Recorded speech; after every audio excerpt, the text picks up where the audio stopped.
अस्सलाम वालेकुम जी। आज हम पाक डिफेंस आर्म्स कंपनी में मौजूद हैं और मुख्तलिफ औकात में मैं मुख्तलिफ अपडेट्स डालता रहा हूँ अपने यूट्यूब चैनल की जो स्टोरी है उसके ऊपर भी और इसी तरह हमारे फेसबुक पेज पे भी कि पाक डिफेंस आर्म्स कंपनी ने ये लॉन्ग स्ट्रोक मैकेनिज्म में एक M4 इंट्रोड्यूस करवाई है कि जिसके बड़े बोल्ट के साथ AK-47 की तरह का एक पिस्टन अटैच किया गया है, जिसको कि आप आसान अल्फाज में AK-47 मैकेनिज्म में भी M4 कह सकते हैं। तो आज मैं इनके साथ मौजूद हूँ। अम्मार भाई हमारे पास मौजूद हैं पाक डिफेंस आर्म्स कंपनी की तरफ से, तो वो थोड़ा सा हमें जो M4 का ओरिजिनल मैकेनिज्म होता है उस हवाले से भी बताएंगे कि ओरिजिनली कौन से मैकेनिज्म पे ऑपरेट होती है, और जो नया लॉन्ग स्ट्रोक रिलोडिंग मैकेनिज्म है उसका भी थोड़ा सा हमें डिटेल्स बताएंगे। तो अम्मार भाई जरा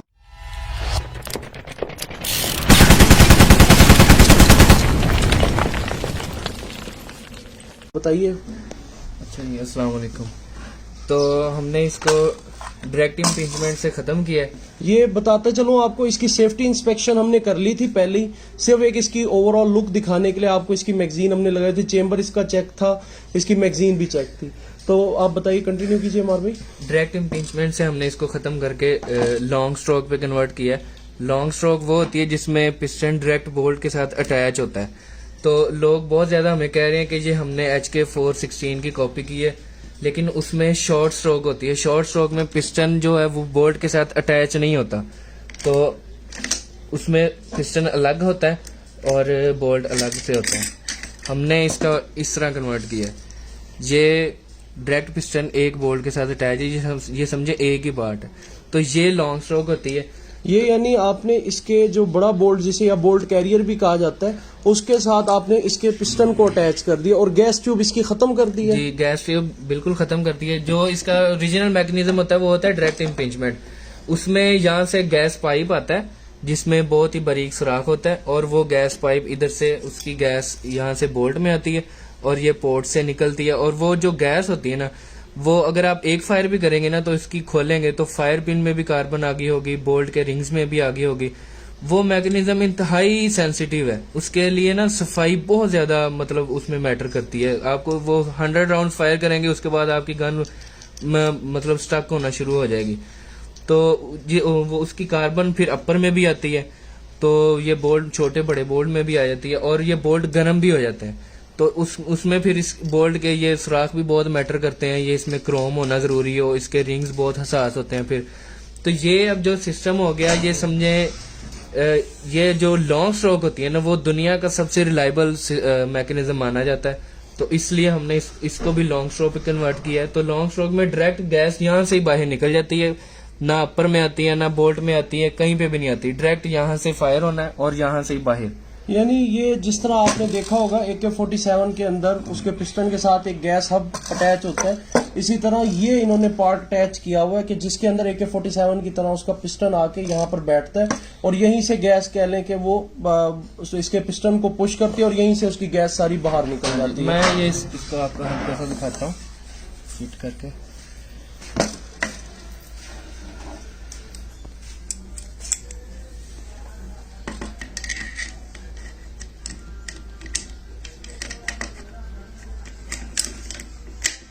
ये देखें, इधर से आपको पिस्टन नजर आएगा। पिस्टन दिखाएं जरा। ये पिस्टन है जी, ये डायरेक्ट इस तरह है। ये जैसे ही इसका फायरिंग होती है इसी तरह इसका ये साइकिलिंग होती रहती है और ये पिस्टन इसका अंदर बाहर होता रहता है।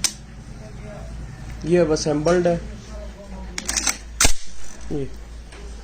तो ये अब आपके सामने आ गया होगा कि डायरेक्ट इम्पीचमेंट के कह लें कि क्या ड्रॉबैक्स होते हैं और लॉन्ग स्ट्रोक मैकेनिज्म के क्या कह लें कि फायदे होते हैं, उस एतबार से कि ये इसकी इंटरनल मैकेनिज्म की कह लें रिलायबिलिटी और जो इसकी क्लीनिंग के इश्यूज हैं उसको सॉल्व कर देती हैं। जिस तरह AK-47 को आप हर तरह के क्लाइमेट कंडीशंस में या चाहे उसके अंदर रेत वगैरह चली जाए उसके बावजूद वो ऑपरेट करती रहती है, इसी तरह इंशाल्लाह ये M4 में भी ये इशू अब सॉल्व हो जाएगा। तो ये आप हमारे कह लें व्यूअर्स को बताइए कि आप इसके ऑर्डर ले रहे हैं, आप कस्टमर्स को ऑफर कर रहे हैं कि अगर वो ऑर्डर करके आपसे बनवाना चाहें तो? जी बिल्कुल, हमने ऑर्डर लेना स्टार्ट कर दिए। ठीक है, तो इसकी जो प्राइसेस वगैरह होंगी वो क्योंकि वेरी करेंगी कि आप इसमें कितने पार्ट्स ओरिजिनल डालते हैं और कितने लोकल डालते हैं, तो उस हवाले से मैं फर्स्ट कमेंट में उमैर भाई का और अम्मार भाई का नंबर भी पिन कर दूंगा, इसी तरह डिस्क्रिप्शन में भी दे दूंगा। आप में से जो कोई इंटरेस्टेड हो वो इनसे रब्ता करके M4 के हवाले से रब्ता कर सकते हैं। अच्छा, ये इसको शॉर्ट स्ट्रोक के ऊपर ये मतलब शॉर्ट स्ट्रोक से ज्यादा रिलायबल मानी जाती है लॉन्ग स्ट्रोक, वो इसलिए क्योंकि शॉर्ट स्ट्रोक भी सेंसिटिव होता है। उसमें ये जो पिस्टन ये हमने डायरेक्ट अटैच किया ना, ये डायरेक्ट अटैच नहीं होता बोल्ट के साथ, पिस्टन सिर्फ इधर से यहाँ तक आता है और आगे बोल्ट के साथ टक्कर लगी होती है। तो शॉर्ट स्ट्रोक में हल्का सा पुश देता है पिस्टन बोल्ट को, इस तरह वो हल्का सा पुश देगा और बोल्ट पूरा रीलोड होगा, लेकिन वो भी सेंसिटिव माना जाता है। उसमें अक्सर रिकॉइल ज्यादा हो जाता है, मतलब आप फायर करेंगे तो गन का रिकॉइल ज्यादा हो जाएगा और अक्सर उसमें रीलोडिंग का इशू आ जाता है, गन रीलोड नहीं होती। तो हमने इसलिए हम लेकिन उस पर भी काम कर रहे हैं क्योंकि हमें लोगों ने कहा था, इसलिए हम इंशाल्लाह ताला बहुत जल्द शॉर्ट स्ट्रोक भी दिखाएंगे। तो ये लॉन्ग स्ट्रोक है, तो इसको ये 3 मैकेनिज्म इस वक्त आपके सामने आ चुके हैं। एक डायरेक्ट इम्पीचमेंट होता है जो कि इसका कह लें कि ओरिजिनल मैकेनिज्म होता है M4 का। ये जो आपके सामने AK-47 मैकेनिज्म में मौजूद है, इसके लॉन्ग स्ट्रोक कहा जाता है। और एक होता है शॉर्ट स्ट्रोक। शॉर्ट स्ट्रोक को भी अम्मार भाई ने एक्सप्लेन कर दिया कि उसके अंदर पिस्टन डायरेक्टली बड़े बोल्ट से अटैच नहीं होता, बल्कि पिस्टन अलहदा होता है, वो बोल्ट अलहदा होता है और पिस्टन जो है हिट करता है बड़े बोल्ट को, जिसकी वजह से साइकिलिंग का सारा मामला हो रहा होता है। ये 10 राउंड है मैगजीन में। अब इसकी थोड़ी सी आपको वर्किंग चेक कराने के लिए इस पर फायर करते हैं हम। ये वही लॉन्ग स्ट्रोक सिस्टम है।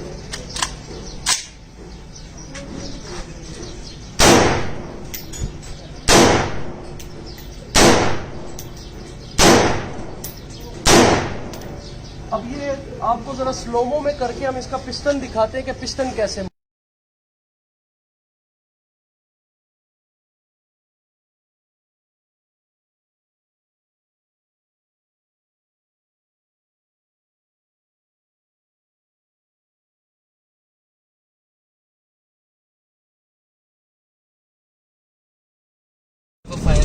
अस्सलाम वालेकुम।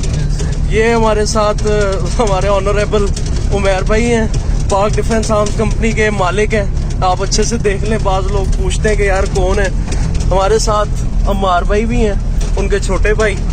और इसी तरह ये अब हम ज़रा डेजर्ट सफारी करते हुए जलोज़ई जो नया इंडस्ट्रियल जोन बना है वहाँ पर असल में अब सारी फैक्ट्री शिफ्ट हो रही हैं आहिस्ता आहिस्ता। तो उमैर भाई की भी यहाँ पर कंस्ट्रक्शन स्टार्ट हो चुकी है, तो यहाँ पर हम जा रहे हैं एक्चुअली, बल्कि मौजूद अंदर आ चुके हैं, फैक्ट्री की तरफ जा रहे हैं। वहाँ हम टारगेट सेट करके जो है अपना सारी आपको एक्यूरेसी किसी हद तक दिखाने की कोशिश करेंगे। तो चल रहे हैं, मैं अब चलते हैं मौके पे, फिर आपसे मुलाकात होती है इंशाल्लाह। इस वक्त हमारे हाथ में M4 मेड बाय पाक डिफेंस आर्म्स कंपनी मौजूद है। इसके अंदर सिर्फ छोटा बोल्ट जेन्युइन है, इसकी बैरल, इसका लोअर अपर सब कुछ, बड़ा बोल्ट, पिस्टन सब कुछ पाक मेड है। अब इसका 100 मीटर पे हमारा टारगेट सेट है, चेक करते हैं इसकी परफॉर्मेंस को।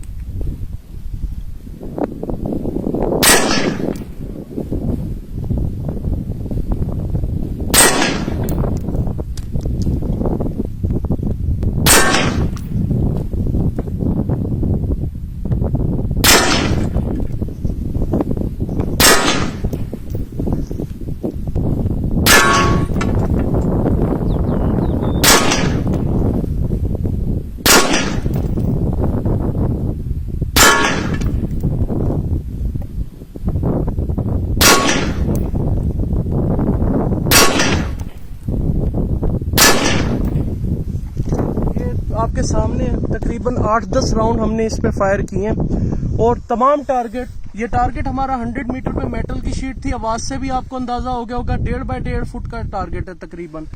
और बेहतरीन परफॉर्मेंस है, जो एक कह लें कि मिथ बनी हुई है कि भाई पाक मेड पिस्टल्स या वेपन जो है वो टारगेट हिट नहीं करता। बेहतरीन टारगेट हिट कर रहा है, बशर्त ये है कि आप किसी अच्छे मैन्युफैक्चर से चीज दें जिसने वाकई अच्छी चीज लगाई हो। तो मेरी तरफ से तो ओवरऑल बहुत बेहतरीन है। और लॉन्ग स्ट्रोक रिलोडिंग मैकेनिज्म होने की वजह से इसका जो रिकॉइल है वो मुझे दीगर M4 जो डायरेक्ट इम्पीचमेंट में होती है उनसे बहुत कम लगा है। काफी कंट्रोल्ड इसका रिकॉइल था, थोड़े से मजीद भी हम टारगेट हिट करके दिखाएंगे, कुछ रैपिड फायरिंग भी जरा खड़े होके करके आपको दिखाएंगे। अभी हमारे साथ अम्मार भाई हैं, वो भी जरा आपको अपने जलवे दिखाएंगे। क्या ये आप नजर आ रहे होंगे, पहले चेहरा ब्लर था। अब इस वक्त हमारा जो टारगेट है, टारगेट से डिस्टेंस ये आपको कैमरे में नजर आ रहा होगा, तकरीबन 150 मीटर्स पे है। हम 50 मीटर मजीद दूर आ गए, तो यहाँ से अब इसको हिट करने की कोशिश करते हैं। अम्मार भाई स्टार्ट कीजिए।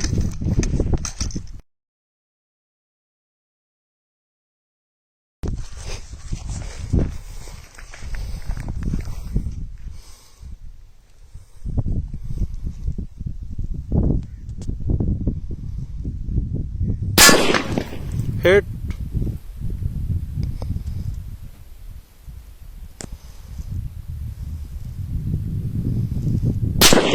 Again hit.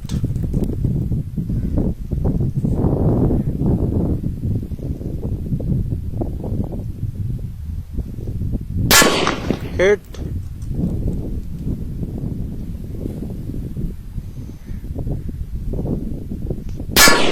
Again hit.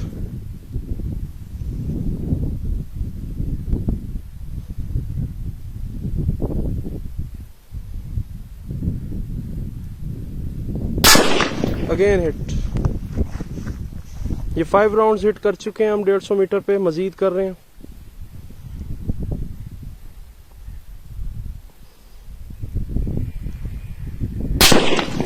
Miss.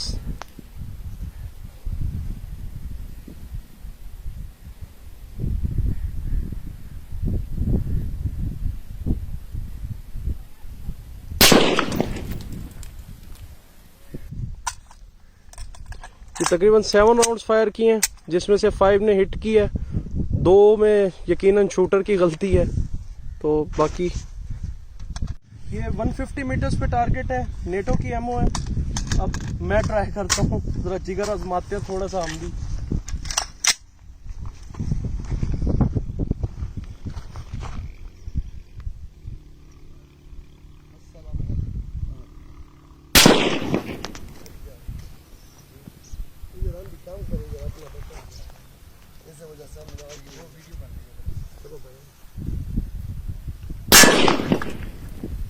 Hit. ये थोड़ी सी ऊपर लगी। 3 राउंड्स थे मैगजीन में। ये अम्मार भाई 5 राउंड्स हैं इनके पास मैगजीन में। ये जरा रैपिड फायरिंग करके हमें दिखाएंगे। अब तकरीबन हम टारगेट से 50 मीटर के फासले पर हैं, ठीक है। तो ये अम्मार भाई करके दिखाएंगे रैपिड फायरिंग।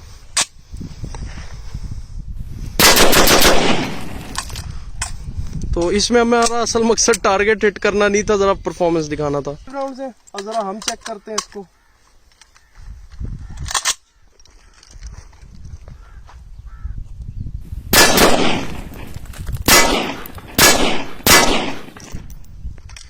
ये जरा एक रैपिड फायरिंग की नाकाम कोशिश थी, क्योंकि इतना अभी अच्छा नहीं हूँ टारगेट शूटिंग में।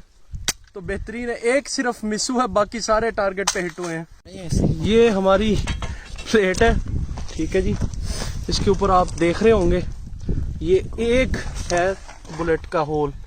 एक बुलेट इस प्लेट से क्रॉस भी कर गई। ये टैंक प्लेट की बुलेट है और तकरीबन 2 सूतर मोटी जो प्लेट होती है ना, ये वो है। उसके बावजूद 223 बोर के राउंड। और आप इन पे डेंट देख रहे होंगे कितने डीप डेंट्स हैं। तो स्टील शूटिंग करते वक्त हमेशा सेफ्टी का ख्याल रखें, उसको किस एंगल पे सेट करना है, कितने डिग्री पे सेट करना है, और इसी तरह उससे डिस्टेंस कितना होना चाहिए, ये सारी चीज़ों का ख्याल रखना, क्योंकि बुलेट रिपेल भी कर सकती है। और आपको पता भी होना चाहिए कि कितनी थिकनेस कौन से कैलिबर के लिए प्लेट रिकमेंडेड है, वरना बुलेट क्रॉस करके खुदा न खास्ता किसी चीज़ को लग जाए। और हमेशा जब भी टारगेट सेट करें तो उसके पीछे कोई ना कोई हर्डल रखें, इनकेस बुलेट मिस होती है तो वो जाकर फौरन रुक जाए। अच्छा, ये अब दोस्त फ्रेंड्स को ज़रा ये दिखाएं हम कि कार्बन की मिकदार कितनी वापस आती है अपर में, बोर्ड्स में, क्योंकि इस मैकेनिज्म में कार्बन जो है सारी की सारी इधर से ही गायब हो जाती है। तो वो हम इंशाल्लाह खोल के दिखाते हैं अभी। ये इसका पिस्टन, ये पिस्टन यहाँ से ही सारी कार्बन बैग चली जाती है। और ये इसका बोल्ट है, ये आप चेक कर सकते हैं, कोई इतना ख़ास कुछ भी नहीं है। कार्बन इस तक नहीं पहुंच सका, आप देख रहे हैं, कोई ख़ास इस पे नहीं पहुंचा। बाकी जितना भी आप AK-47 का जब खोलते हैं उसके पिस्टन के तक ही उसके कार्बन की सारी मिकदार रहती है। तो ये ओवरऑल सेट है।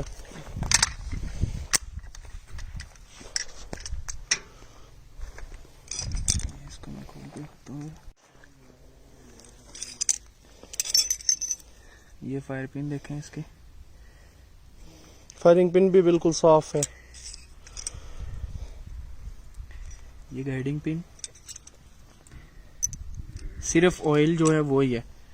ये छोटा बोल्ट देखें, कोई इतना खास नहीं। आप जो M4 का डायरेक्ट इम्पिंजमेंट चलाता होगा उसको पता होगा कि एक फायर करने के बाद इधर क्या हालत हो जाती है, इधर और फायर पिन की। तो आप ये देख सकते हैं, हमने अभी फायरिंग पिन तकरीबन जरा दिखाएं दोबारा एक दफा अच्छे से। देखें फायरिंग पिन इसकी बिल्कुल क्लीन साफ शीशे की तरह पड़ी है, बिल्कुल भी कार्बन इस तक नहीं पहुंच सका। इसी तरह ये छोटा बोल्ट है। ये देखें, हमने इसके रिंग्स भी निकाल दिए हैं, कोई रिंग्स नहीं है, कोई मतलब इसकी सेंसिटिविटी सारी खत्म कर दी है बिल्कुल। ठीक है।